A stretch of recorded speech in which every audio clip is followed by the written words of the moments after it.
سراب good town Sindh حکومت کے شعبہ کلک کے تعاون سے ٹاؤن میں ترقیاتی منصوبوں سے متعلق ایک تعارفی پروگرام منعقد کیا گیا، جس میں ٹاؤن میں جاری مختلف علاقوں میں جس میں احسن آباد، میرٹھ سوسائٹی، لاسی کوٹ، ایوب کوٹ، دوست محمد، جھنجار کوٹ میں نکاسی، آب و فراہمی، جبکہ پیور بلاک سے سڑکوں کی تعمیر و مرمت، عوام کے لیے پبلک اسپاس کے تعمیراتی منصوبوں کے بارے میں عوامی آرا لی گئی۔ ان منصوبوں کو عوامی امنگوں کے مطابق کام کروائے جائیں گے، اس کے لیے بھی تجاویز طلب کی جا رہی ہے۔ خواتین کے لیے یقینی طور پر الگ ٹریک و پارک جمنازیم شامل ہے۔ اس موقع پر ٹاؤن چیئرمین سراب گوڈ ٹاؤن لالا عبدالرحیم، کونسل ممبران اور کلک کے نمائندوں میں عائشہ، ہبہ اسلم اور کنسلٹنٹ بابر علی، جبکہ علاقے کونسلر اور معززین بھی موجود تھے۔ چیئرمین سراب گوڈ ٹاؤن لالا عبدالرحیم نے کہا کہ ہمارا ٹاؤن ایک نہایت ہی پسماندہ علاقہ ہے، جہاں سے 40 سال سے بنیادی سہولتوں تک لوگ محروم ہیں۔ تاہم فراہمی آب و نکاسی آب اور پیور بلاک سے سڑکوں کی تعمیر و مرمت کے ساتھ یہاں کی عوام کو مثبت سرگرمیوں کے لیے پارس کی بھی شدید ضرورت ہے،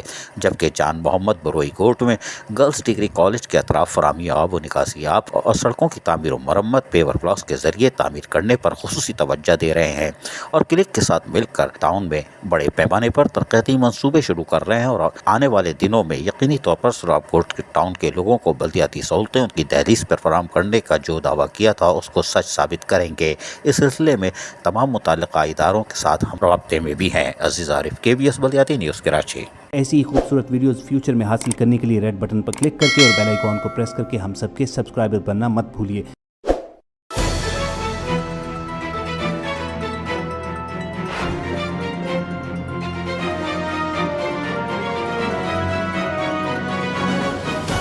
KBS بلدیاتی نیوز۔